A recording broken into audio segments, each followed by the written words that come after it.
Perkenalkan, kami dari kelompok 2. Nama saya Aldo dengan NPM 220711837. Dan teman saya. Perkenalkan, nama saya Devin Gilbert Nathanael dengan NPM 220711841. Pada hari ini, kelompok kami ingin mempresentasikan hasil dari permainan kami. Permainan kami beri nama Treasure Hunt. Permainan ini kita rancang supaya para pemain bisa saling dekat dan akrab.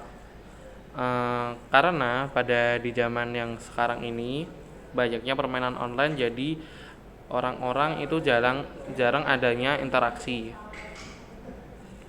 Lalu selanjutnya jenis permainan kami adalah board games. Permainan kami ini bisa dimainkan untuk anak-anak sampai dengan orang dewasa yang minimal umurnya 6 tahun. Permainan kami dapat dimainkan oleh 2 sampai 4 orang. Terus untuk bermain game kami diperlukan beberapa alat. Yang pertama, board games kami itu sendiri, habis itu ada dadu, kartu yang berisi teka-teki. Kartu yang berisi teka-teki itu nanti ada di satu paket sama board gamesnya, sama bidak yang untuk kita gerakan. Nah, untuk urutan bermain ini bisa ditentukan oleh masing-masing pemain itu sendiri, bisa ditentukan masing-masing. Yang selanjutnya, pemain memilih bidak untuk digunakan sesuai dengan keinginan masing-masing. Selanjutnya, pemain mengocok lalu melempar dadu. Setelah itu, angka yang keluar kita gerakan bidaknya sesuai dengan jumlah angka dadu yang keluar. Contohnya, jika angka dadu keluar 4, maka bidak kita berjalan sejauh 4 kotak. Oke, permainan ini adalah bernama Treasure Hunt, memiliki 8 peraturan. Peraturan yang pertama, jika pemain tiba di area pohon atau kawasan pohon, maka pemain tersebut harus melemparkan dadu lagi. Pemain yang mendapatkan dadu yang bernilai dan berangka genap, maka pemain tersebut boleh memilih jalur kapal. Jadi secara singkatnya, jalur kapal itu adalah jalur singkat, jalur tersingkat yang ada di map atau di papan ini. Jalur kapal merupakan jalur pintasan yang paling cepat dan paling singkat. Maka dari itu, pemain yang dapat ke jalur kapal mendapatkan keuntungan dan dengan mudah akan lebih cepat mencapai garis finish. Yang kedua, jika posisi pemain tepat di area jurang atau di kawasan jurang, maka pemain tersebut tidak akan bisa bergerak sampai pemain tersebut mendapatkan dadu yang bernilai genap. Yang ketiga, jika pemain tersebut berada di area emas atau di kotak emas, maka pemain itu akan mengambil kartu. Di dalam kartu ini akan berisi berbagai teka-teki. Dan pemain yang bisa menjawab teka-teki itu, maka pemain itu dapat melaju atau berjalan ke jalan emas. Jalan emas ini merupakan jalur seperti jalur kapal. Ini merupakan jalur yang lebih singkat daripada jalur normalnya. Namun jalan emas ini lebih pendek daripada jalur kapal. Jadi akan lebih sedikit memakan waktu daripada jalur kapal. Yang keempat, jika pemain tiba di kawasan manusia, maka pemain tersebut akan kembali ke garis start atau memulai dari awal lagi.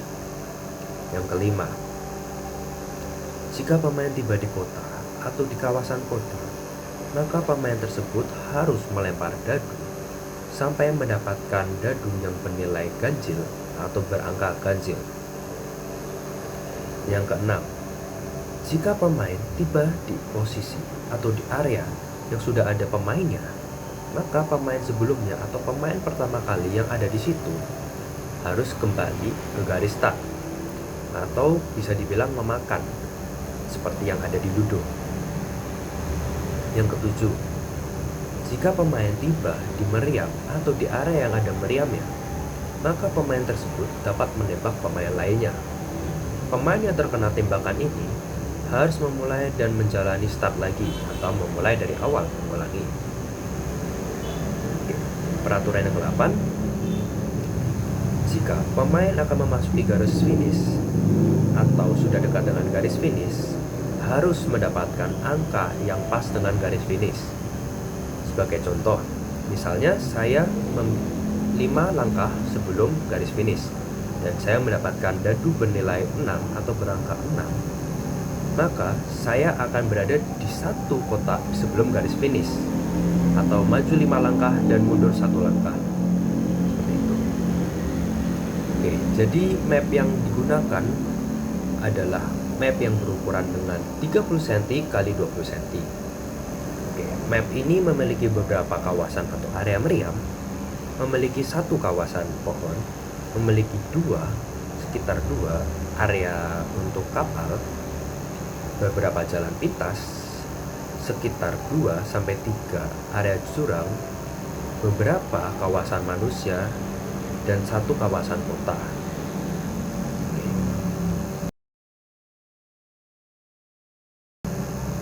Fiturnya adalah kami ingin memasukkan magnet ke dalam permainan ini, jadi bagi pemain tidak akan mudah tergoyangkan. Jadi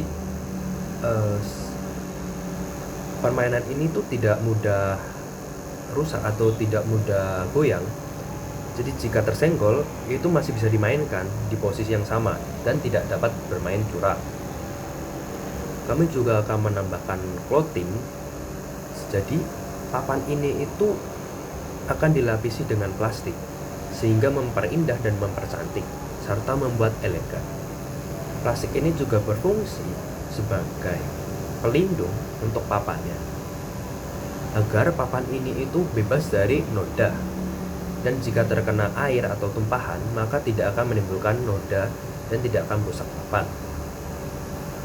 Kami juga akan menggunakan kertas atau papan yang tebal sehingga papan ini tidak mudah rusak.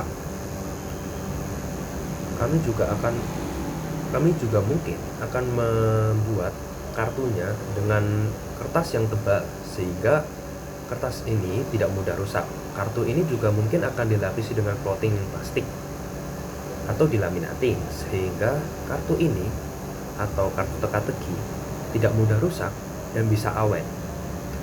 Ya, mudah-mudahan dengan fitur-fitur yang ada ini bisa memperawet dan menjadikan permainan ini bisa digunakan dalam jangka waktu yang panjang.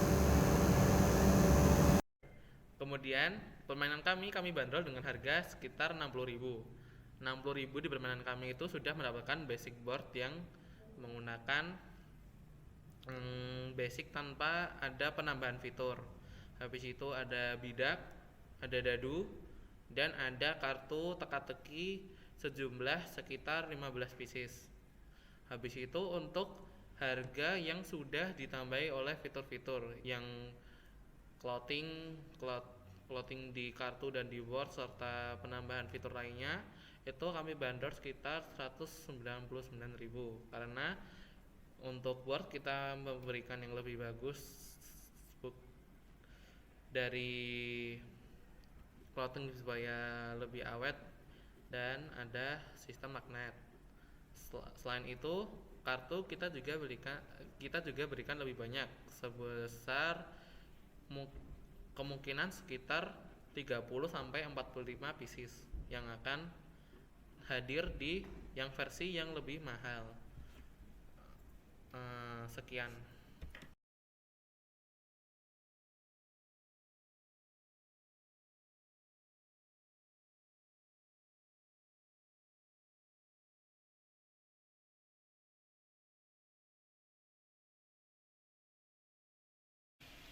Sekian dan terima kasih.